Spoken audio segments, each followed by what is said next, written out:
Welcome to the Tech Egg. Don't get scrambled. Enjoy the video. In this video, I will explain how to use PayPal to GCash. First, ensure both your GCash and PayPal accounts are fully verified. It is crucial that the name and email address registered on both platforms are identical to avoid any issues. To begin, open your GCash app, navigate to your profile, and select My Linked Accounts. From there, choose PayPal and follow the prompts to securely link your accounts. This initial setup is a one-time process for smooth future transfers. Once your accounts are successfully linked, transferring funds is straightforward. On the GCash homepage, tap the Cash In option.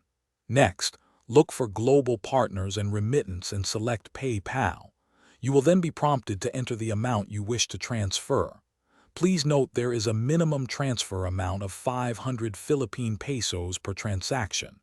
Confirm the details to proceed with your cash-in request.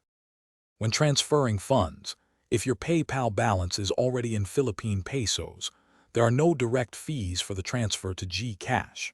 However, if you are converting a foreign currency, PayPal typically applies a currency conversion fee, usually around 3 to 4%. There is a maximum transfer limit of 100,000 Philippine pesos per transaction and a monthly limit of 500,000 Philippine pesos. Transfers are often instant, but can take up to 48 hours.